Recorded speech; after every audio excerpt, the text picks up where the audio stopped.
All right, we're trying to pull the blades today.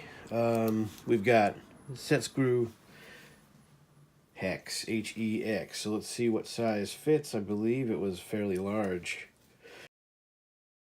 5/32 size right there. So let's see if it budges. Not sure. Not sure. Nope. All right. Filming this is stupid, so I'm going to do this off camera, see if it moves. I might have to hit it with some penetrant. All right, we'll see. All right, we've got it here, and a little dressed up with the shirts to keep the crazy spray off of the paint. This is going to get on the hub, obviously. I try to protect it a little bit, but we'll see what happens. We might end up with. This is kind of orange, this stuff, so despite this maybe cleaning up nice, in order to get the motor apart, we've got to get them off. And nothing's going to happen until we remove this, so I got to spray with the crazy spray. So we'll see if the crazy spray does anything, because this is stuck. We'll see what happens. All right, we're here with the crazy spray, and I'm going to give it a little shot here.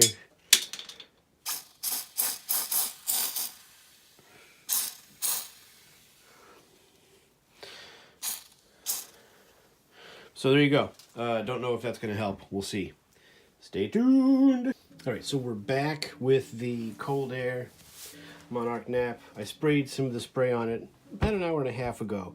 And the crazy spray, from what I was told with that stuff, it should only take a few minutes. If it doesn't happen, it's not going to happen. So let's see if we can get this to move. Nothing. All right, one thing I've tried in the past that has worked is to get a bit of a grip on this. Try and catch it long ways so that you're catching the side, both sides on the angle there. Let's see if this does anything. Nope.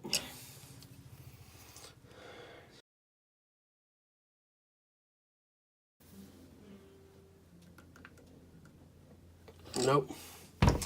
All right, so this might require heat to get that to move. So that's where we're at with the cold air, sort of a standstill. So we'll have to see what happens next. All right, I got it to move. Here's what I did. I went out here with the pliers to give me more leverage, so you've got a longer deal, and the set screw is now moving, so we'll see if it'll keep moving here.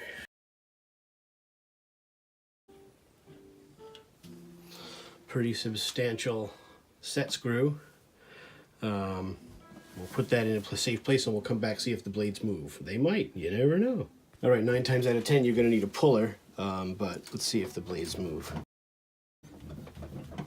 All right, but we got the right tool for the job, so let's get that set up. Stay tuned. All right, in order to pull them, we're going to use the 3-draw puller. We'll talk about that.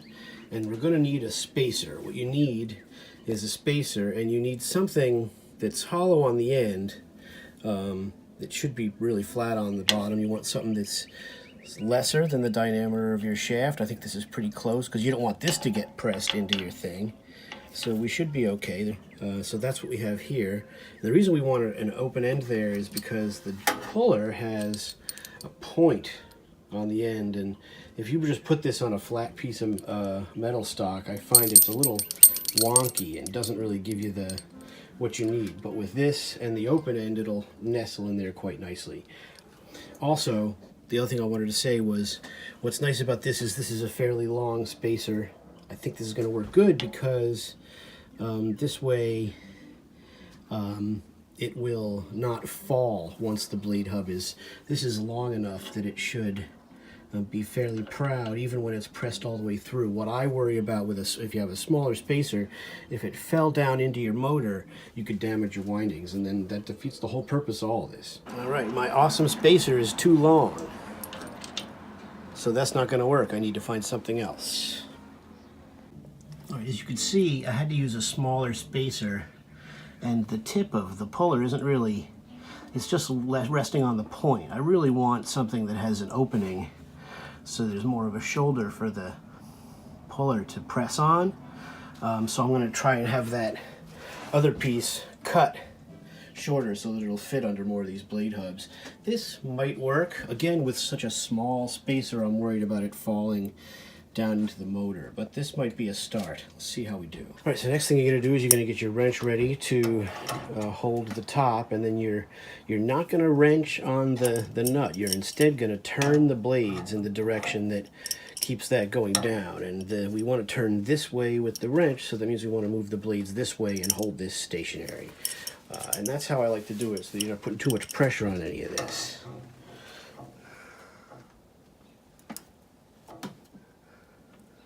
A little resistant.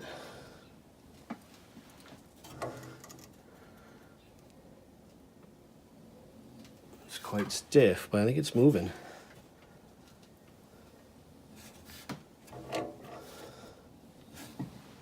There we go. We've got to remember to be super careful about that spacer and not let it fall when the blade hub comes off. And I'm just moving the blade with my fingers here. You can see we've made some progress. And then once it starts to move a little freer, then you can turn the wrench a little bit and just hold the blade so that it gives you the resistance.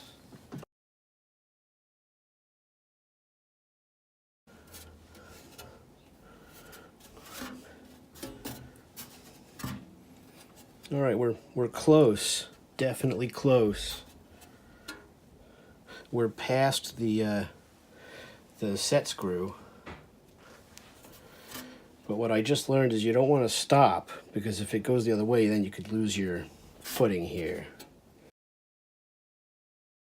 We're still not there yet. I don't feel my spacer yet.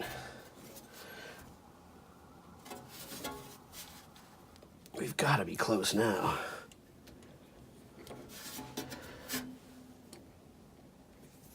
All right. Problem now is we're at the end of the puller. The puller just bottomed out. So I want to take the puller off. Come on, buddy. Off you go. All right, we're definitely free. The spacer came out too, so that's safe on that. Okay, now there's your blade hub. All right, so that needs to be cleaned. There's your McMillan motor, and we'll move on with the project. That's good news right there.